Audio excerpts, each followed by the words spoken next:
the best academy. Hi everyone, welcome to Harish academy. ఈరోజు current అఫైర్స్లో భాగంగా each and every టాపిక్ని మనము డీటెయిల్గా డిస్కస్ చేసుకుందాం.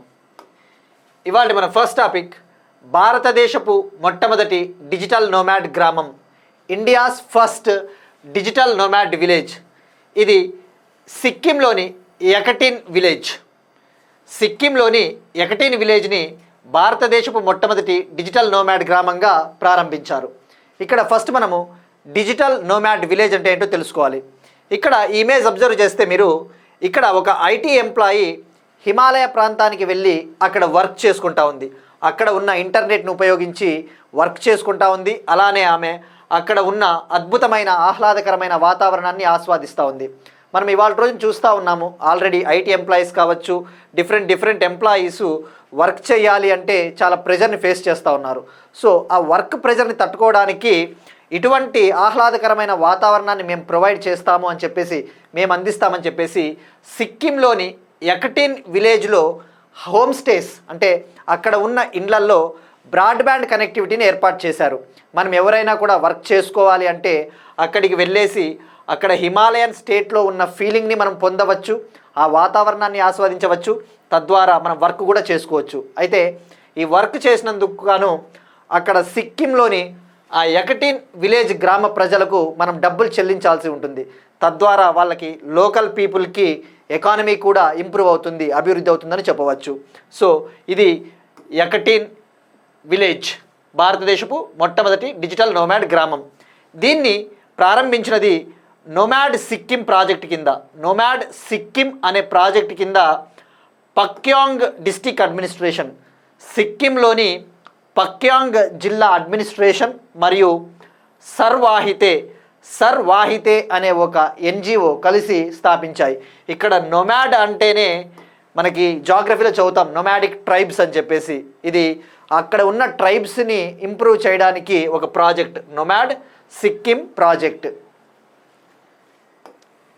నెక్స్ట్ వన్, 75వ ప్రధానమంత్రి దివ్యశ కేంద్రం, 75th ప్రధానమంత్రి దివ్యశ కేంద్రాన్ని ఉత్తరప్రదేశ్లోని బదౌన్లో ఇవాళ minister of state for social justice and empowerment BL Varma గారు ప్రారంభించారు.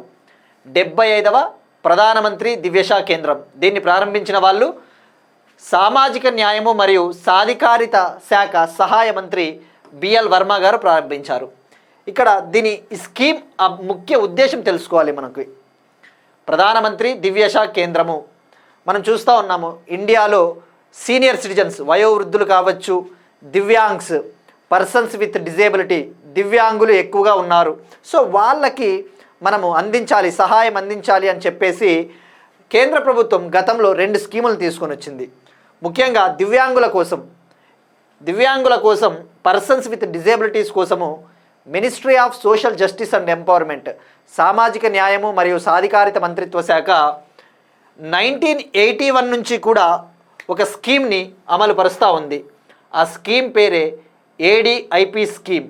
ఏడిఐపి స్కీమ్ అంటే assistance to persons with disabilities for purchase or fitting of aids and appliances. గుర్తుపెట్టుకోండి, ఏడిఐపి స్కీము దివ్యాంగుల కోసం 1981 నుంచి ఇది అమలు అవుతూ ఉంది, ఇంప్లిమెంట్ అవుతూ ఉంది.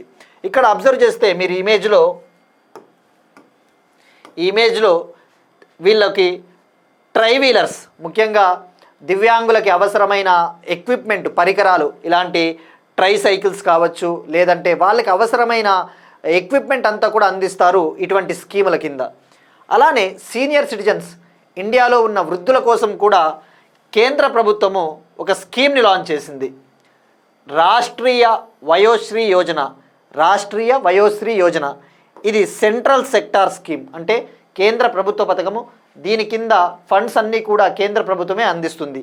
ఇప్పుడు ఈ ఏడిఐపి స్కీమ్ కింద మరియు రాష్ట్రీయ వయోశ్రీ యోజన కింద దివ్యాంగులకు, సీనియర్ సిటిజన్స్కు అవసరమైన ఎక్విప్మెంట్, ఇలాంటి ట్రై సైకిల్స్ కావచ్చు, లేదంటే వృద్ధులకైతే చెవి వినపడదు కదా, ఆ వినపడడానికి అవసరమైన ఎక్విప్మెంటు, వాళ్ళకి సైకిల్సు, అటువంటివన్నీ కూడా అందించడం జరుగుతుంది. ఇప్పుడు ఈ 75వ ప్రధానమంత్రి దివ్యశాఖ కేంద్రం ముఖ్య ఉద్దేశం కూడా అదే. సో ఎక్కడ లాంచ్ చేశారు అంటే ఉత్తరప్రదేశ్లోని బదౌన్లో.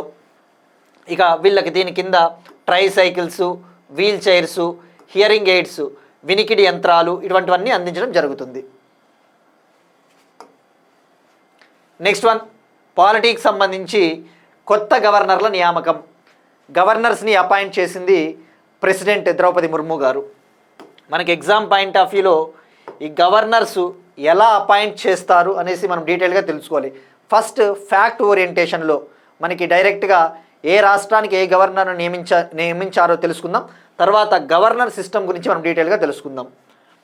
ఇప్పుడు 2 రాష్ట్రాలు మరియు ఒక కేంద్ర పాలిత ప్రాంతానికి కొత్త గవర్నర్ల నియామకానికి కేంద్ర ప్రభుత్వం ఆమోదం తెలిపిన తర్వాత ప్రెసిడెంట్ దానికి సంబంధించిన జీవో జారీ చేయడం జరిగింది. హర్యానా రాష్ట్ర గవర్నర్గా ప్రొఫెసర్ అషీమ్ కుమార్ ఘోష్ గారిని నియమించడం జరిగింది. ఇక గోవా స్టేట్ గవర్నర్గా మాజీ పౌర విమానయాన శాఖ మంత్రి, ఫార్మర్ సివిల్ ఏవియేషన్ మినిస్టర్, ఆంధ్రప్రదేశ్కు చెందిన పూసపాటి అశోక్ గజపతిరాజు గారిని నియమించడం జరిగింది. ఇక లడఖ్ కేంద్రపాలిత ప్రాంతమైన యూనియన్ టెరిటరీ అయిన లడఖ్కి లెఫ్టినెంట్ గవర్నర్గా కవీందర్ గుప్తా గారిని నియమించడం జరిగింది. ఇది మనకి ఫ్యాక్ట్ ఓరియంటేషన్. ఇక డైరెక్ట్గా ఎగ్జామ్లో అడుగుతాడు కాబట్టి. అసలు ఇప్పుడు గవర్నర్ విషయానికి వస్తే, ఇండియాలో గవర్నర్ని ఏజెంట్ ఆఫ్ ద సెంటర్గా పిలుస్తారు. అంటే సెంట్రల్ గవర్నమెంట్ నియమిస్తుంది కాబట్టి రాష్ట్ర ప్రభుత్వాలకి కేంద్ర ప్రభుత్వానికి మధ్య ఒక వారధిలా అవసరమైన ఇన్ఫర్మేషన్ని కమ్యూనికేట్ చేయడానికి ఒక బ్రిడ్జ్ లాగా గవర్నర్ పనిచేస్తాడు. ఆఫీస్ ఆఫ్ ద గవర్నర్, ఇండియాలో ఆఫీస్ ఆఫ్ ద గవర్నర్ అనే సిస్టమ్ని గవర్నమెంట్ ఆఫ్ ఇండియా 1935 చట్టం నుంచి తీసుకోవడం జరిగింది. యాక్చువల్లీ కెనడాలో కేంద్ర ప్రభుత్వము ప్రావిన్సెస్కి గవర్నర్స్ని నియమిస్తుంది. అలానే దాని నుంచి ఇన్స్పిరేషన్ తీసుకొని గవర్నమెంట్ ఆఫ్ ఇండియా యాక్ట్ 1935లో ఆఫీస్ ఆఫ్ ద గవర్నర్ అనే ఒక కాన్సెప్ట్ని చేర్చడం జరిగింది. ఈ ఆఫీస్ ఆఫ్ ద గవర్నర్లో భాగంగా గవర్నర్ని కేంద్ర ప్రభుత్వం నియమిస్తుంది. కేంద్ర ప్రభుత్వం ఆదేశాల మేరకు రాష్ట్రపతి నియమించడం జరుగుతుంది. ఇక గవర్నర్ స్టేట్ ఎగ్జిక్యూటివ్లో భాగమని చెప్పవచ్చు. మన రాజ్యాంగంలో పార్ట్ 6 ఏమని చెప్తుంది? Part 6 deals with state government, రాష్ట్ర ప్రభుత్వాలకు సంబంధించి పార్ట్ 6. ఆ పార్ట్ 6లో 3 విభాగాలు ఉంటాయి స్టేట్ గవర్నమెంట్లో భాగంగా. State executive, state legislature, state judiciary. ఆ ఎగ్జిక్యూటివ్లో ఎవరు వస్తారు? Governor, council of ministers, chief minister అధ్యక్షతన ఉండే కౌన్సిల్ ఆఫ్ మినిస్టర్ మరియు అడ్వకేట్ జనరల్ స్టేట్ ఎగ్జిక్యూటివ్గా పరిగణిస్తారు. ఇక ఈ స్టేట్ ఎగ్జిక్యూటివ్లో మనకి గవర్నర్ చాలా కీలకం. ఎందుకంటే ఇతను head of the state, nominal head of the state. గుర్తుపెట్టుకోండి, నామమాత్రపు హెడ్, కానీ real executive of the state government అంటే చీఫ్ మినిస్టర్. ఇక గవర్నర్ విషయానికి వస్తే ఆర్టికల్ 153 ఇది మనకి చాలా కీలకం. ఇక్కడ స్టేట్ ఎగ్జిక్యూటివ్ విషయానికి వస్తే ఆర్టికల్ 153 నుంచి 167 వరకు, 153వ ఆర్టికల్ నుంచి 167వ ఆర్టికల్ వరకు స్టేట్ ఎగ్జిక్యూటివ్ గురించి తెలుపుతుంది. గవర్నర్ విషయానికి వస్తే ఆర్టికల్ 153 కింద గవర్నర్ని నియమింపజేయడం జరుగుతుంది. ఇక టర్మ్ వచ్చేసి 5 ఏళ్ల పాటు పదవిలో ఉంటారు. జనరల్గా ప్రెసిడెంట్ అపాయింట్ చేస్తారు గవర్నర్ని.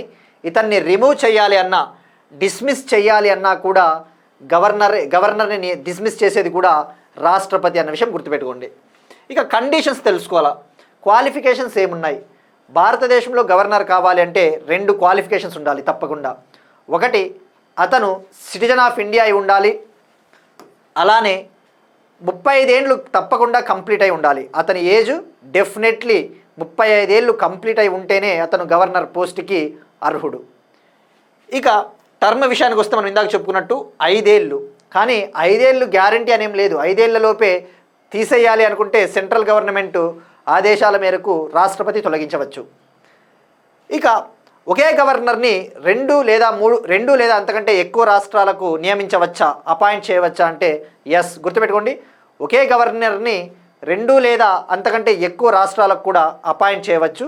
దానికి సంబంధించి కాన్స్టిట్యూషనల్ అమెండ్మెంట్ యాక్టు 1956లో తీసుకొని వచ్చిన 7వ రాజ్యాంగ సవరణ చట్టం 7th కాన్స్టిట్యూషనల్ అమెండ్మెంట్ యాక్ట్ 1956.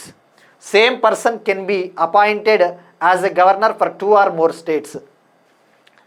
ఇది ఇక ఓత్ విషయానికి వస్తే గవర్నర్ని నియమిస్తారు, ఓకే, ప్రెసిడెంట్ ఆమోదముద్ర వేసింది, మరి అతనికి ప్రమాణ స్వీకారం, అతనికి ఓత్ వచ్చేసి చేయించేది chief justice of the high court. Chief justice of the high court chief justice అతని చేత ప్రమాణ స్వీకారం చేయిస్తాడు. ఒకవేళ హైకోర్టు చీఫ్ జస్టిస్ లేకపోతే అతని స్థానంలో high court senior most judge governor చేత ప్రమాణ స్వీకారం చేయించడం జరుగుతుంది. ఇది గవర్నర్కి సంబంధించిన మనకి కంప్లీట్ ఇన్ఫర్మేషన్. ఇక నెక్స్ట్ వన్, అగైన్ పాలిటీకి సంబంధించి కేంద్ర ప్రభుత్వము 5 హైకోర్టులకు కొత్త ప్రధాన న్యాయమూర్తుల్ని నియమించింది, ఆమోదముద్ర వేసింది. 5 high court chief justices got appointed. దీనికి సంబంధించి కేంద్ర ప్రభుత్వం ఆమోదముద్ర వేస్తే రాష్ట్రపతి మనకి ఒప్పుకోవడం జరిగింది. కేంద్ర ప్రభుత్వ ఆదేశాల మేరకు రాష్ట్రపతి ఆమోదముద్ర వేసింది. ఇక మనం తెలుసుకోవాల్సింది ఎగ్జామ్ పాయింట్ ఆఫ్ వ్యూలో హైకోర్టు చీఫ్ జస్టిస్లను కావచ్చు, లేదంటే సుప్రీంకోర్టు జడ్జిలను ఎవరు నియమిస్తారు? ఇండియాలో కొలీజియం సిస్టమ్. ఫస్ట్ మనము ఫ్యాక్ట్ ఓరియంటేషన్లో ఈ 5 చీఫ్ జస్టిసెస్ హైకోర్ట్స్ గురించి తెలుసుకోవాలి, ఏ రాష్ట్రాలకు అపాయింట్ చేశారని చెప్పేసి. తర్వాత డీటెయిల్గా మనం తెలుసుకుందాం. జస్టిస్ సంజీవ్ సచ్దేవ గారిని జస్టిస్ సంజీవ్ సచ్దేవ గారిని సంజీవ్ సచ్దేవ గారిని మధ్యప్రదేశ్ హైకోర్టుకి చీఫ్ జస్టిస్గా నియమించడం జరిగింది, ప్రధాన న్యాయమూర్తిగా. అలానే జస్టిస్ తర్లోక్ సింగ్ చౌహాన్ గారిని జార్ఖండ్ హైకోర్టు చీఫ్ జస్టిస్గా నియమించడం జరిగింది. జస్టిస్ విభు బక్రూ గారిని కర్ణాటక హైకోర్టు చీఫ్ జస్టిస్గా నియమించడం జరిగింది. జస్టిస్ అశుతోష్ కుమార్ గారిని గౌహతి హైకోర్టు చీఫ్ జస్టిస్గా నియమించడం జరిగింది. ఇక జస్టిస్ విపుల్ మనుబాయ్ పంచోలి గారిని పట్నా హైకోర్టు చీఫ్ జస్టిస్గా నియమించడం జరిగింది. తప్పకుండా మనకి ఎగ్జామ్ పాయింట్ ఆఫ్లో మ్యాచ్ ద ఫాలోయింగ్ ఇస్తాడు, ఈ హైకోర్టుకి చీఫ్ జస్టిస్ ఎవరు ఉన్నారని చెప్పేసి తప్పకుండా మనం గుర్తుంచుకోవాలి. ఇక జనరల్గా హైకోర్టుకి చీఫ్ జస్టిస్ని నియమించాలి అంటే ఒకటి, ఆ హైకోర్టుకి కొత్త చీఫ్ జస్టిస్ అన్న నియమించవచ్చు, లేదంటే వేరే హైకోర్టుకి సీజేగా ఉన్న అతన్ని ట్రాన్స్ఫర్ అన్న చేయవచ్చు, 2 ఉంటాయి. ఇక్కడ అబ్జర్వ్ చేస్తే ఇక్కడ 5 హైకోర్టులకి 5 కొత్త చీఫ్ జస్టిస్ని నియమించడం జరిగింది రాష్ట్రపతి. మరి ఆర్టికల్ ఏముంటుంది అంటే దీనికి సంబంధించి ఆర్టికల్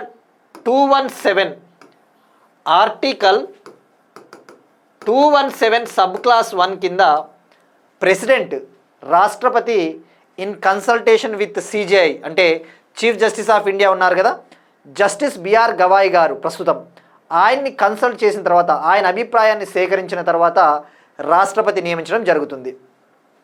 అయితే గుర్తుపెట్టుకోండి, భారతదేశంలో ఇండియాలో సుప్రీంకోర్టు అయినా హైకోర్టుల్లోనైనా జడ్జెస్ని లేదంటే సీజేలని నియమించాలి అంటే ఆ అధికారము కొలీజియంకు ఉంటుంది. అంటే కొలీజియం సిఫార్సు చేస్తుంది. కొలీజియం రికమెండ్ చేసిన తర్వాత ఆ రికమెండేషన్ని లా మినిస్ట్రీకి పంపిస్తే న్యాయ మంత్రిత్వ శాఖ, ఆ న్యాయ మంత్రిత్వ శాఖ ప్రపోజల్ని యూనియన్ క్యాబినెట్కి పంపిస్తుంది. అంటే ప్రైమ్ మినిస్టర్ పంపిస్తుందని చెప్పవచ్చు, ఎందుకంటే council of ministers headed by prime minister కాబట్టి. ప్రైమ్ మినిస్టర్ ఒప్పుకుంటే అది రాష్ట్రపతికి పంపిస్తారు, రాష్ట్రపతి ఆమోదముద్ర వేయడం జరుగుతుంది. ఇక మనకి ఎగ్జామ్ పాయింట్ ఆఫ్ వ్యూలో కొలీజియం అనేది చాలా ఇంపార్టెంట్. కొలీజియం అనేది రాజ్యాంగంలో మెన్షన్ చేశారు అని స్టేట్మెంట్స్లో ఇస్తాడు ఎగ్జామ్లో. కొలీజియం అనేది రాజ్యాంగంలో ప్రస్తావించబడ్డది అని స్టేట్మెంట్ ఇచ్చినప్పుడు మనము కన్ఫ్యూజ్ కాకూడదు. గుర్తుపెట్టుకోండి, కొలీజియం అనే వ్యవస్థ రాజ్యాంగంలో ఎక్కడ మెన్షన్ చేయలేదు. ఇది సుప్రీంకోర్టు జడ్జిమెంట్ల ద్వారా, సుప్రీంకోర్టు జడ్జిమెంట్స్ ఉన్నాయి కదా, first judge case, second judges case, third judges case, ఆ థర్డ్ జడ్జెస్ కేసులో కొలీజియం వ్యవస్థ వచ్చిందని చెప్పవచ్చు.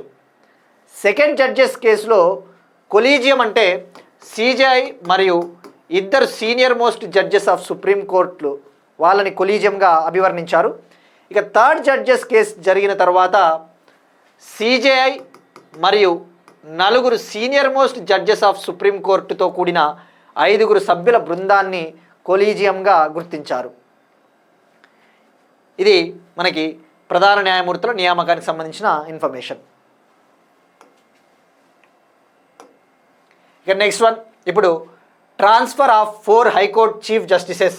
ఇందాక 5 హైకోర్టులకి 5 కొత్త న్యాయమూర్తులు, కొత్త ప్రధాన న్యాయమూర్తుల్ని నియామకం చేశారు.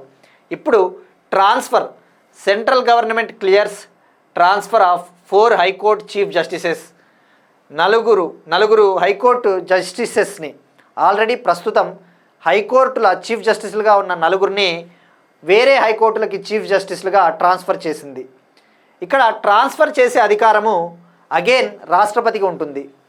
ఆర్టికల్ 322(1) కింద, ఆర్టికల్ 322 సబ్ క్లాస్ 1 కింద సిజేఐని, చీఫ్ జస్టిస్ ఆఫ్ ఇండియాని కన్సల్ట్ చేసిన తర్వాత, సంప్రదింపులు చేసిన తర్వాత ఒక రాష్ట్రం నుంచి మరొక రాష్ట్రానికి ట్రాన్స్ఫర్ చేయడం జరుగుతుంది. గుర్తుపెట్టుకోండి, ఇక్కడ సిజేఐ కన్సెంట్ అనేది ఏం గ్యారంటీ కాదు. అంటే తప్పకుండా సిజేఐ ఆమోదం అనేది ఏం తప్పనిసరేం కాదు, ఆయన జస్ట్ సంప్రదించడం జరుగుతుంది అంతే. ఇక ఇప్పుడు మనం తెలుసుకోవాల్సింది, ఈ 4 హైకోర్టు చీఫ్ జస్టిస్లని ఏ హైకోర్టు జస్టిస్లుగా నియమించారు. ఇక్కడ అబ్జర్వ్ చేస్తే ఫస్ట్ తెలంగాణ హైకోర్టు సీజేగా జస్టిస్ అపరేష్ కుమార్ సింగ్ గారిని నియమించారు. జస్టిస్ అపరేష్ కుమార్ సింగ్ గారిని తెలంగాణ హైకోర్టుకి సీజేగా నియమించడం జరిగింది. ఈయన త్రిపుర నుంచి బదిలీ అయ్యారు, త్రిపుర నుంచి ట్రాన్స్ఫర్ అయ్యారు. Justice Aparesh Kumar Singh to Telangana high court. ఇక జస్టిస్ మహేంద్ర మోహన్ శ్రీవాస్తవ గారిని మద్రాసు హైకోర్టు చీఫ్ జస్టిస్గా నియమించడం జరిగింది. జస్టిస్ ఎంఎస్ రామచంద్రరావు గారిని త్రిపుర హైకోర్టుకి చీఫ్ జస్టిస్గా ట్రాన్స్ఫర్ చేయడం జరిగింది. జస్టిస్ కేఆర్ శ్రీరామ్ గారిని రాజస్థాన్ హైకోర్టుకి చీఫ్ జస్టిస్గా ట్రాన్స్ఫర్ చేయడం జరిగింది. సో ఇక్కడ గుర్తుపెట్టుకోవాల్సింది, transfers of high court judges or transfers of CJs of high courts అంటే హైకోర్టుల జడ్జిలని ట్రాన్స్ఫర్ చేయాలన్నా, హైకోర్టుల చీఫ్ జస్టిస్లని ట్రాన్స్ఫర్ చేయాలన్నా ఆర్టికల్ 322 అనేది గుర్తుపెట్టుకోవాలి. నెక్స్ట్ వన్, ఇంటర్నేషనల్ రిలేషన్స్కి సంబంధించి ఇండియా ఆస్ట్రేలియా రిలేషన్స్. భారతదేశంతో సంబంధాలను బలోపేతం చేసుకోవడానికి ఆస్ట్రేలియా గవర్నమెంటు 34 మైత్రి అవార్డుల్ని ప్రకటించింది. 34 మైత్రి అవార్డులు. మనం ఇటీవల తెలుసుకున్నాం, ఆస్ట్రేలియా అంటేనే క్వాడ్లో మెంబర్ అని చెప్పేసి. ఇండియా, ఆస్ట్రేలియా, యుఎస్ఏ, జపాన్, ఇవి 4 కూడా క్వాడ్లో, క్వాడ్రిలేటరల్ సెక్యూరిటీ డైలాగ్లో భాగము అని చెప్పేసి తెలుసుకున్నాం. ఇక ఇప్పుడు ఇండియాతో రిలేషన్స్ని స్ట్రెంగ్తన్ చేయడం కోసము మైత్రి అవార్డ్స్ని ఆస్ట్రేలియా ప్రకటించింది. ఈ మైత్రి అవార్డ్స్ అంటే ఏం లేదు, ఇవి ఒక రకమైన స్కాలర్షిప్స్ అని చెప్పవచ్చు. స్కాలర్షిప్స్, గ్రాంట్స్, ఫెలోషిప్స్ స్కాలర్షిప్సే. దీని ప్రధాన ఉద్దేశము వివిధ రంగాలలో కోఆపరేషన్ని, సహకారాన్ని ఇంప్రూవ్ చేసుకోవడం కోసం. ముఖ్యంగా ఎవరైతే ఇండియా ఆస్ట్రేలియా రిలేషన్స్ కోసము బిజినెస్, టెక్నాలజీ, ఎడ్యుకేషన్, కల్చర్ ఇటువంటి రంగాలలో ఎఫర్ట్స్ పెట్టి ఉంటారో, కృషి చేసి ఉంటారో అటువంటి వారిని గుర్తించి ఆస్ట్రేలియా విదేశాంగ శాఖ ఇవి ప్రకటించింది. గుర్తుపెట్టుకోండి, 34 మైత్రి అవార్డుల్ని ఆస్ట్రేలియా ప్రకటించింది. డైరెక్ట్గా అడుగుతాడు వాడు, ఇటీవల మైత్రి అవార్డుల్ని ప్రకటించిన దేశం ఏది అనేసి. నెక్స్ట్ వన్, తెలంగాణ రాష్ట్రంలో 5.61 లక్షల కొత్త రేషన్ కార్డుల పంపిణీ. రేషన్ కార్డ్స్, దీని ముఖ్య ఉద్దేశము పేదలకి, బీపీఎల్ ఫ్యామిలీస్కి ఫుడ్ సెక్యూరిటీని అందించడానికి, ఆహార భద్రతను. మనం ఈ కాంటెక్స్లో తెలుసుకోవాల్సినది, స్టాటిక్ పాయింట్ ఆఫ్ వ్యూలో, ఫ్యాక్ట్స్ ఓరియంటేషన్లో తెలంగాణలో ఇప్పటి వరకు దీనితో కలిపి ఎంతమందికి రేషన్ కార్డ్స్ ఉన్నాయి, అలానే నేషనల్ ఫుడ్ సెక్యూరిటీ యాక్ట్, జాతీయ ఆహార భద్రతా చట్టం 2013 గురించి తెలుసుకోవాలి. ఇంకా ఏమైనా భారతదేశంలో ఆహార భద్రతకు సంబంధించి ఏమైనా స్కీమ్స్ ఉన్నాయని చెప్పేసి ఇంపార్టెంట్వి తెలుసుకోవాలి. ఇక్కడ ఫస్ట్ అబ్జర్వ్ చేస్తే తెలంగాణలో నిన్న ఒకే రోజు 5.61 లక్షల కొత్త రేషన్ కార్డుల పంపిణీని ప్రారంభించింది తెలంగాణ గవర్నమెంట్. దీన్ని తెలంగాణ చీఫ్ మినిస్టర్ రేవంత్ రెడ్డి గారు సూర్యాపేట డిస్టిక్లోని తుంగతుర్తి నియోజకవర్గంలో ఉన్న తిరుమలగిరి అనే ఒక సిటీలో, అనే పట్టణంలో దీన్ని ప్రారంభించడం జరిగింది. ఇక ఇప్పుడు దీనితో కలిపి ఓవరాల్గా తెలంగాణలో ration card holder families, ration కార్డులను కలిగి ఉన్న కుటుంబాల సంఖ్య 3.1 crore చేరుకునింది. 3.1 కోట్ల మందికి రేషన్ కార్డులు అందించినట్టు అయింది. గుర్తుపెట్టుకోండి, 3.1 కోట్ల కుటుంబాలకి, తెలంగాణలో ఉన్న 3.1 కోట్ల కుటుంబాలకి అందించడం జరిగింది. ఇక మనకి తెలుసుకోవాల్సింది exam point of view, national food security act, first PDS.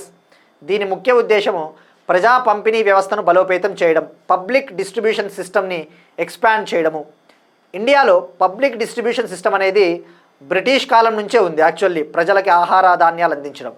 అయితే 1997లో దీన్ని మరింతగా రీఫార్మ్ చేశారు, మరింతగా సంస్కరణలు తీసుకొని వచ్చి దీన్ని బలోపేతం చేశారు 1997లో. ఇక అలానే 2000 ఇయర్లో 2000 సంవత్సరంలో అంత్యోదయ అన్నా యోజన పేరిట 2000 ఇయర్లో అంత్యోదయ అన్నా యోజన, ఈ అంత్యోదయ అన్నా యోజన కింద కూడా poorest of the poor families, అంటే పేదలలో కల్లా అత్యంత పేదల కుటుంబాలను గుర్తించి వాళ్ళకి సబ్సిడీ రేట్లతో ఆహార ధాన్యాలను అందించడం జరుగుతుంది. గుర్తుపెట్టుకోవాల్సింది అంత్యోదయ అన్నా యోజన స్కీమ్ అంటే year 2000, targeted public distribution system TPDS అంటే 1997. ఇక నేషనల్ ఫుడ్ సెక్యూరిటీ యాక్ట్ విషయానికి వస్తే అసలు మనకి రైట్ టు ఫుడ్ అనేది ఒక fundamental right. National food security act 2013 ప్రకారం ఈ నేషనల్ ఫుడ్ సెక్యూరిటీ యాక్ట్ మనకి ఎకానమీలో చాలా ఇంపార్టెంట్, స్టేట్మెంట్స్ ఇస్తాడు. దీని కింద 75% of the rural population cover అయింది, అంటే గ్రామీణ ప్రాంతాల్లో 75% జనాభా అనేది కవర్ చేస్తుంది. 50% ఆఫ్ ద అర్బన్ పాపులేషన్, పట్టణ ప్రాంతాల్లో 50% మంది ప్రజల్ని కవర్ చేస్తుంది. ఈ చట్టం కింద కేజీ బియ్యాన్ని 3 రూపాయలకు అందించడం జరుగుతుంది. 1 kg రైస్ ఫర్ 3 రూపీస్. అలానే వీట్ అయితే, గోధుమలైతే 2 రూపాయలు కేజీ, సీరియల్స్ అయితే 1 రూపీ. గుర్తుపెట్టుకోండి, సీరియల్స్ అంటే తృణధాన్యాలు ఉంటాయి కదా, అవి కేజీ రూపాయికి అందించడం జరుగుతుంది సబ్సిడీ రేట్లతో.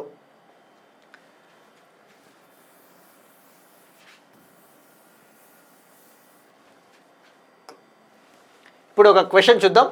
ఇది ఇటీవల మనం డిస్కస్ చేసినది. ఇటీవల ప్రారంభించిన high capacity compact throughput 25.6 TBPS switch router పేరేంటి? ఇటీవల మనం డిస్కస్ చేసుకున్నాం.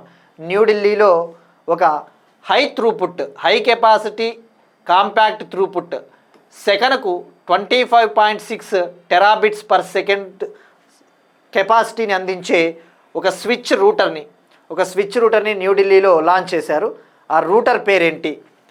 ఆప్షన్ ఏ సాక్ష్యం 1000, ఆప్షన్ బి సాక్ష్యం 3000, ఆప్షన్ సి సాక్ష్యం 5000, ఆప్షన్ డి సాక్ష్యం 7000.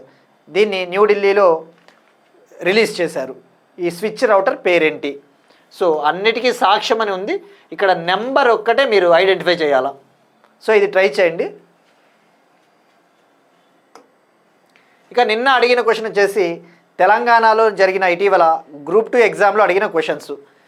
సెమికాన్ ఇండియా 2024 కాన్ఫరెన్స్ ఎక్కడ జరిగింది అంటే భారతదేశంలో సెమీకండక్టర్ రంగాన్ని ఇంప్రూవ్ చేయడం కోసము 2024లో న్యూఢిల్లీలోని గ్రేటర్ నోయిడాలో 2024 సెప్టెంబర్లో జరిగింది. ఇక అలానే ఐఐటీల విషయానికి వస్తే ఇండియా యుఏఈ మధ్య 2023లో ఒక MOU కుదిరింది. ఆ ఒప్పందంలో భాగంగా ఐఐటి ఢిల్లీ తన తొలి విదేశీ క్యాంపస్ని అబుదాబిలో ఏర్పాటు చేసింది. అబుదాబి అనేది యుఏఈలో భాగం. ఇక ఐఐటి మద్రాస్ విషయానికి వస్తే ఐఐటి మద్రాస్ తన తొలి విదేశీ క్యాంపస్ని, ఇట్స్ ఫస్ట్ ఓవర్సీస్ క్యాంపస్ని 2023లో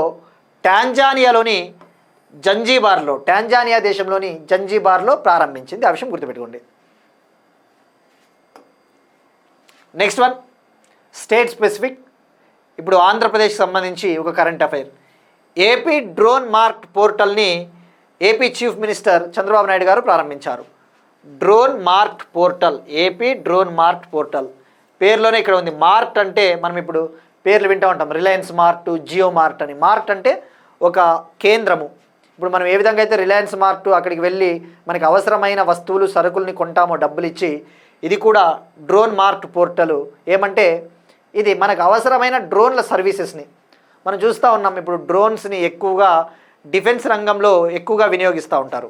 అలా కాకుండా ఆ డిఫెన్స్ రంగానికి సంబంధించిన డ్రోన్లే కాకుండా అగ్రికల్చర్ సెక్టార్లో కూడా డ్రోన్స్ని వినియోగిస్తూ ఉన్నాం. ఇప్పుడు ఫర్ ఎగ్జాంపుల్ పెస్టిసైడ్స్ని చల్లాలి, స్ప్రే చేయాలి అంటే డ్రోన్స్ అవసరము.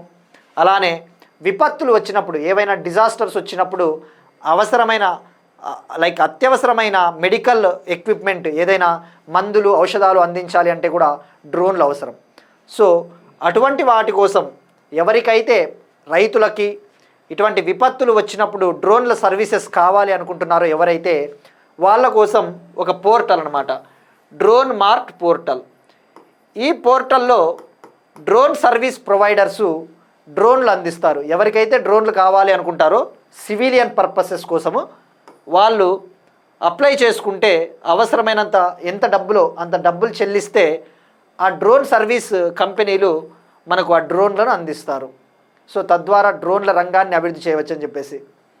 ఇక ఆల్రెడీ ఆంధ్రప్రదేశ్ డ్రోన్ల విషయానికి వస్తే ఇండియాస్ ఫస్ట్ డ్రోన్ సిటీ, భారతదేశంలోనే మొట్టమొదటి డ్రోన్ సిటీని కర్నూలు జిల్లాలోని ఓర్వకల్లో నిర్మిస్తూ ఉన్నారని చెప్పేసి కూడా మనం గతంలో తెలుసుకున్నాం. దీన్ని ఆ డ్రోన్ సిటీ ఓర్వకల్లులో చెన్నైకు చెందిన గరుడ ఏరోస్పేస్ కంపెనీ సహకారంతో నిర్మిస్తూ ఉన్నారు. ఇక ఇప్పుడు ఏపీ డ్రోన్ మార్ట్ పోర్టల్ని డెవలప్ చేసినది వచ్చేసి, అభివృద్ధి చేసినది Andhra Pradesh drone corporation. Andhra Pradesh drone corporation, ఆ విషయం గుర్తుపెట్టుకోండి. నెక్స్ట్ వన్ అగైన్ ఆంధ్రప్రదేశ్కి సంబంధించి ఇంకొక కరెంట్ అఫైర్. ఇప్పుడు స్వచ్ఛ ఆంధ్రాను ప్రోత్సహించడానికి స్వచ్ఛతా అవార్డులు ప్రారంభించబోతా ఉన్న ఆంధ్రప్రదేశ్. మొన్న ఇటీవల మనం తెలుసుకున్నాం, ఆంధ్రప్రదేశ్లోని 5 నగరాలకు స్వచ్ఛ సర్వేక్షణ్ అవార్డ్స్ 2024-25లో భాగంగా 5 నగరాలు సెలెక్ట్ అయ్యాయని చెప్పేసి. పాపులేషన్ కేటగిరీలో జనాభా ప్రాతిపదికన విజయవాడ, గుంటూరు, తిరుపతి. అలానే స్పెషల్ కేటగిరీలో మినిస్టీరియల్ కేటగిరీలో విశాఖపట్నము, రాజమహేంద్రవరం సెలెక్ట్ అయిందని చెప్పేసి తెలుసుకున్నాం. ఇప్పుడు ఆంధ్రప్రదేశ్లోని లోకల్ బాడీస్ కూడా, ముఖ్యంగా ఇవి ఉంటాయి కదా నగరపాలక ప్రాంతాలు లేదంటే గ్రామ పంచాయతీలు, వాటిలో ఆ లోకల్ బాడీస్లో స్వచ్ఛతను ఇంప్రూవ్ చేయడం కోసము, క్లీన్లీనెస్ను ప్రమోట్ చేయడం కోసము స్వచ్ఛత అవార్డ్స్ని ప్రారంభించబోతా ఉన్నట్టు ఏపీ ప్రకటించింది. సో గుర్తుపెట్టుకోవాల్సింది, ఏపీ ఎగ్జామ్స్కి ప్రిపేర్ అయ్యే వాళ్ళు ఆ పేరేంటి అంటే స్వచ్ఛత అవార్డులు. ఆల్రెడీ ఆంధ్రప్రదేశ్ ప్రభుత్వము స్వచ్ఛ ఆంధ్ర, స్వర్ణ ఆంధ్ర అనే ప్రోగ్రామ్ని ప్రారంభించింది.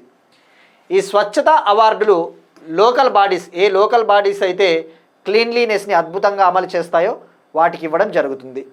ఇక ఆల్రెడీ ఆంధ్రప్రదేశ్ ప్రభుత్వము స్వచ్ఛ రథం అనే ఒక ప్రోగ్రామ్ను కూడా ఇటీవల ప్రారంభించింది. సో డైరెక్ట్గా అడుగుతాడు ఎగ్జామ్లో, స్వచ్ఛ రథం అనే ప్రోగ్రాం ఏ రాష్ట్రం లాంచ్ చేసింది అంటాడు. స్వచ్ఛ రథం ప్రోగ్రాం కింద ఆంధ్రప్రదేశ్లోని గ్రామీణ ప్రాంతాలలో వేస్ట్ని కలెక్ట్ చేస్తారు, చెత్తను సేకరిస్తారు. ఈ పైలట్ ప్రాజెక్టుని, ఇది పైలట్ ప్రాజెక్టుగా ప్రయోగాత్మకంగా గుంటూరు రూరల్ ఏరియాలోని, గుంటూరు రూరల్ ప్రాంతంలోని లాల్పురం గ్రామంలో దీన్ని ప్రారంభించారు. స్వచ్ఛ రథం. రథం అంటే ఒక వెహికల్, ఒక ఆటో లాంటిది. అది గ్రామానికి తిరిగి డ్రై వేస్ట్, వెట్ వేస్ట్, తడి చెత్త, పొడి చెత్తని సేకరిస్తుంది. అయితే ఆ సేకరించిన తర్వాత దానికి ఎంత బరువు ఉందో చెప్పేసి దానికి విలువ కడతారు, దాని వాల్యూ లెక్కిస్తారు. ఫర్ ఎగ్జాంపుల్ మన దగ్గర ఉన్న ఏదైనా వుడ్ వేస్ట్ అది ఉందనుకోండి, ఎలక్ట్రిక్ వేస్ట్, ఎలక్ట్రానిక్ వేస్ట్, వాటిని వాళ్ళు తీసుకుంటారు. దానికి వాల్యూ లెక్కగట్టి దానికి తగ్గట్టుగా మనకి ఏవైనా కిరాణా సరుకుల్ని మనకి ఇవ్వడం జరుగుతుంది. సో ఇక్కడ గుర్తుపెట్టుకోవాల్సింది, స్వచ్ఛ రథం ప్రోగ్రామ్ని ఎక్కడ ప్రారంభించారంటే గుంటూరులోని లాల్పురం పైలట్ ప్రాజెక్టుగా. ఇది పంచాయతీరాజ్ మంత్రిత్వ శాఖ దీన్ని నిర్వహిస్తూ ఉంది, ఏపీ పంచాయతీరాజ్ శాఖ. నెక్స్ట్ వన్ ఎకానమీకి సంబంధించి ఒక scheme, Aditi scheme. Aditi scheme ఎంఎస్ఎంఈలలో ఇంధన సామర్థ్యాన్ని పెంపొందించడానికి మినిస్ట్రీ ఆఫ్ పవర్ మంత్రిత్వ శాఖ, మినిస్ట్రీ ఆఫ్ పవర్ కింద ఉండే bureau of energy efficiency, bureau of energy efficiency ఒక స్కీమ్ని లాంచ్ చేసింది, అదితి. ఇప్పుడు జనరల్గా చూస్తూ ఉంటాం ఎంఎస్ఎంఈస్లో, మైక్రో స్మాల్ మీడియం ఎంటర్ప్రైజెస్లో వాడే ఎనర్జీస్ అన్నీ కూడా కోల్ ఎనర్జీ ఎక్కువగా వాడుతూ ఉంటారు. తద్వారా ఏమవుతుంది, కర్బన ఉద్గారాలు, ఇండస్ట్రీస్లో కర్బన ఉద్గారాలు, కార్బన్ ఎమిషన్స్ పెరుగుతూ ఉన్నాయి. సో అలా కాకుండా క్లీన్ ఎనర్జీస్ని వాడాలి, clean energy technologies, renewable energy technologies వాడాలి, ఇంధన సామర్థ్యాన్ని, ఎనర్జీ ఎఫిషియన్సీని పెంపొందించాలి అని చెప్పేసి bureau of energy efficiency launch చేసింది. ఇక్కడ అదితి అంటే మనకి అబ్రివేషన్ కూడా చాలా ఇంపార్టెంట్.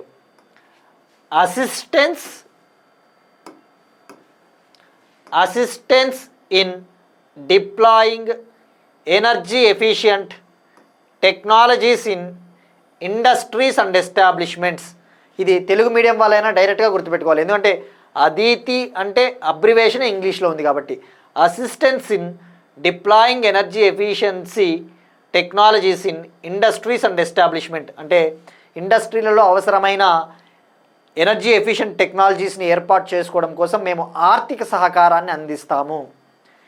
ఈ స్కీమ్ కింద మైక్రో స్మాల్ మీడియం ఎంటర్ప్రైజెస్ ఏవైతే లోన్స్ తీసుకుంటాయో, రుణాలు తీసుకుంటాయో, ఆ రుణాలపైన, ఆ లోన్స్ పైన కేంద్ర ప్రభుత్వము సబ్సిడీ ఇస్తుంది. ఫర్ ఎగ్జాంపుల్, ఒక మైక్రో స్మాల్ కంపెనీ ఒక 7%తో లోన్ తీసుకుంటా ఉంది అనుకుందాం. ఆ లోన్ పైన కేంద్ర ప్రభుత్వము రాయితీ ఇస్తుంది. అదే మనకి అదితి స్కీమ్ అంటే. ఈ స్కీమ్ కింద మైక్రో స్మాల్ ఎంటర్ప్రైజెస్కి అంటే చిన్న, సూక్ష్మ మరియు చిన్న కంపెనీలకి కేంద్ర ప్రభుత్వము 5% ఇంటరెస్ట్ సబ్వెన్షన్ని అందిస్తుంది. అంటే 5% వడ్డీ రాయితీని కేంద్ర ప్రభుత్వం అందిస్తుంది. అదే మీడియం ఎంటర్ప్రైజెస్కి అయితే, మధ్యస్థాయి కంపెనీలకైతే 3% వడ్డీ రాయితీ, 3% ఇంటరెస్ట్ సబ్వెన్షన్ని కేంద్ర ప్రభుత్వం అందిస్తుంది. గుర్తుపెట్టుకోండి, ఇది మనకి డైరెక్ట్గా అడుగుతాడు. మైక్రో స్మాల్ ఎంటర్ప్రైజెస్కి అయితే 5% వడ్డీ రాయితీ, మీడియం ఎంటర్ప్రైజెస్కి అయితే 3% వడ్డీ రాయితీ. ఇక స్కీమ్ని లాంచ్ చేసింది అంటే మినిస్ట్రీ ఆఫ్ పవర్ కింద ఉండే బ్యూరో ఆఫ్ ఎనర్జీ ఎఫిషియన్సీ. జనరల్గా ఇక్కడ కన్ఫ్యూజ్ అయ్యే ఛాన్సెస్ ఉంటాయి. ఎనర్జీ ఎఫిషియన్సీ అంటే ఇంధన సామర్థ్యము కదా, ఇంధన సామర్థ్యం అంటేనే రెన్యూబుల్ ఎనర్జీ కదా అని అనుకుంటారు. But energy efficiency, bureau of energy efficiency ministry of power కింద వస్తుంది. ఆ విషయం గుర్తుపెట్టుకోండి. వాడు డైరెక్ట్గా స్టేట్మెంట్స్లో ఈ స్కీము లేదంటే ఈ బాడీ ఏ మంత్రిత్వ శాఖ కింద పనిచేస్తుంది అంటాడు. ఇక ఇండియాలో మైక్రో స్మాల్ మీడియం ఎంటర్ప్రైజెస్, ఈ ఎంఎస్ఎంఈల విషయానికి వస్తే, భారతదేశ జీడిపిలో 30% జీడిపి ఎంఎస్ఎంఈల నుంచే వస్తూ ఉంది. భారతదేశపు గ్రాస్ డొమెస్టిక్ ప్రోడక్ట్లో 30% ఎంఎస్ఎంఈల నుంచే వస్తూ ఉంది. అలానే ఇండియాస్ టోటల్ ఎక్స్పోర్ట్స్లో భారతదేశపు మొత్తం ఎగుమతులలో సుమారుగా 45% కంట్రిబ్యూషను ఎంఎస్ఎంఈలే. MSMEs are contributing about 45% of India's exports. ఇక ఇండియాలో ఎంఎస్ఎంఈలు ఎన్ని ఉన్నాయి? ఎంఎస్ఎంఈలు రిజిస్టర్ చేసుకోవడం కోసం భారతదేశంలో ఉద్యమ్ అనే ఒక పోర్టల్ కూడా ఉందని చెప్పేసి మనం తెలుసుకున్నాం. ఆ ఉద్యమ్ పోర్టల్లో ఇప్పటి వరకు సుమారుగా 5.93 crore 5.93 కోట్ల ఎంఎస్ఎంఈలు రిజిస్టర్ అయ్యాయి. ఆ విషయం గుర్తుపెట్టుకోండి. ఇక ఈ 5.93 crore ఎక్కువగా ఏ ఉన్నాయో కూడా తెలుసుకోవాలి. అత్యధికంగా హైయెస్ట్ మైక్రో ఎంటర్ప్రైజెస్ ఉన్నాయి. 5.84 crore 5.84 కోట్ల కంపెనీలన్నీ కూడా మైక్రో, సూక్ష్మ కంపెనీలే. ఇక స్మాల్ కంపెనీస్ ఇవి 7.37 లక్షలు ఉన్నాయి, చిన్న కంపెనీలు.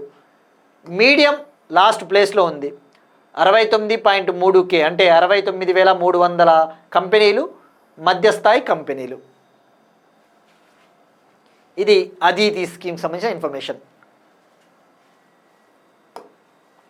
నెక్స్ట్ వన్, అపాయింట్మెంట్స్కి సంబంధించి ఎల్ఐసి ఎండి అండ్ సిఇఓగా ఆర్ దొరైస్వామి గారిని నియమించడం జరిగింది. LIC company, life insurance corporation of India. ఇటువంటివి తప్పకుండా ఇంపార్టెంట్. అపాయింట్మెంట్స్ డైరెక్ట్గా అడుగుతాడు కాబట్టి మ్యాచ్ ద ఫాలోయింగ్లో. LIC, life insurance corporation of India అనేది భారతదేశపు లార్జెస్ట్ పబ్లిక్ ఇన్సూరర్, అంటే ఇండియాలోనే అతిపెద్ద ఇన్సూరెన్స్ కంపెనీ. ఇది ఒక పబ్లిక్ సెక్టార్ అండర్టేకింగ్, ప్రభుత్వ రంగ సంస్థ అని చెప్పవచ్చు. ఇది 1956లో ఏర్పాటైంది. 1956లో ఏర్పాటైంది. దీని హెడ్ క్వార్టర్స్ ముంబై. ఇప్పుడు దీనికి సిఈఓగా చీఫ్ ఎగ్జిక్యూటివ్ ఆఫీసర్ మరియు మేనేజింగ్ డైరెక్టర్గా ఆర్ దొరైస్వామి గారిని appointments committee of the cabinet, ప్రధానమంత్రి నరేంద్ర మోడీ గారి అధ్యక్షతన జరిగే appointments committee of the cabinet నియమించింది ఆర్ దొరైస్వామి. ఈయన 3 ఏళ్ల పాటు ఈ పదవిలో ఉంటారు. 3 ఏళ్ళు లేదా తనకు 62 ఏళ్ళు వచ్చే వరకు ఈ పదవిలో ఉంటారు. ఇక 62 ఏళ్ళు అంటే 2028 ఆగస్టు 28 వరకు, 2028 ఆగస్టు 28 వరకు ఈయన ఈ పదవిలో ఉంటారని చెప్పవచ్చు. నెక్స్ట్ వన్, స్పోర్ట్స్కి సంబంధించి ఫిఫా క్లబ్ ప్రపంచ కప్ టైటిల్ను తొలిసారి కైవసం చేసుకున్న Chelsea football club. Chelsea football club. ఈ చెల్సియా ఫుట్బాల్ క్లబ్ ఫైనల్లో ప్యారిస్ సెయింట్ జర్మైన్ టీం పైన 3-0తో గెలిచి 3-0 తేడాతో గెలిచి ఈ టైటిల్ను గెలుపొందింది. ఇది ఫుట్బాల్, ఇది గుర్తుపెట్టుకోండి, ఇది క్లబ్ టైటిల్, ఇది వరల్డ్ కప్ కాదు, ఫుట్బాల్ వరల్డ్ కప్ కాదు. ప్రపంచంలో అత్యుత్తమ సాకర్ క్లబ్లు, వరల్డ్స్ బెస్ట్ ఫుట్బాల్ క్లబ్స్ పోటీ పడే ఒక ఈవెంటు. ఈ సంవత్సరం ఎడిషను అమెరికాలో జరిగింది. అమెరికాలోని న్యూ జెర్సీలో జరిగిన ఫైనల్లో చెల్సియా టీం గెలుపొందింది. ఇందులో 32 క్లబ్ టీమ్స్ పాల్గొన్నాయి, 32 క్లబ్ టీమ్స్. సో తొలిసారిగా గెలుపొందింది అని చెప్పవచ్చు. అయితే ఈ సంవత్సరం న్యూ ఫార్మాట్లో జరిగిందట ఈవెంట్, కొత్త పద్ధతిలో జరిగింది. ఇవి ఇవాల్టి కరెంట్ అఫైర్స్. మనం ఒకసారి క్విక్గా రీక్యాప్ చూద్దాం. సిక్కింలో భారతదేశపు మొట్టమొదటి డిజిటల్ నోమాడ్ గ్రామం ప్రారంభం. Yakten village India's first digital nomad village. 75వ ప్రధానమంత్రి దివ్యశాఖ కేంద్రాన్ని ప్రారంభించిన బిఎల్ వర్మ ఉత్తరప్రదేశ్లోని బదౌని వద్ద ప్రారంభించారు. 2 రాష్ట్రాలు, 1 కేంద్రపాలిత ప్రాంతానికి కొత్త గవర్నర్ల నియామకం. హర్యానా, గోవా మరియు లడాక్. 5 హైకోర్టులకు కొత్త ప్రధాన న్యాయమూర్తుల నియామకానికి కేంద్ర ప్రభుత్వం ఆమోదం.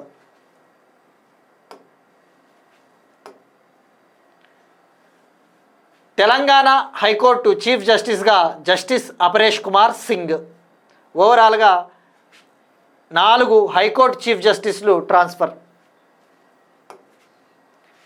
భారతదేశంతో సంబంధాలను బలోపేతం చేయడానికి 34 మైత్రి అవార్డులను ప్రకటించిన ఆస్ట్రేలియా.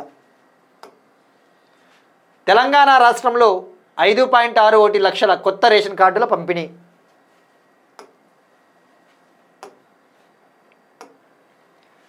ఏపీ డ్రోన్ మార్ట్ పోర్టల్ను ప్రారంభించిన ఆంధ్రప్రదేశ్ ప్రభుత్వం.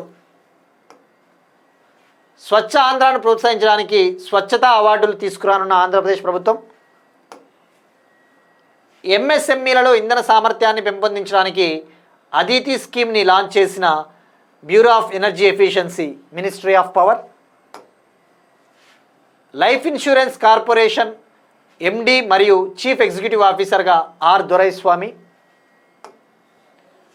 ఫీఫా క్లబ్ ప్రపంచ కప్ టైటిల్ను తొలిసారిగా కైవసం చేసుకున్న Chelsea football club. That's it. These are today's current affairs. We'll meet you again tomorrow, and thank you everyone.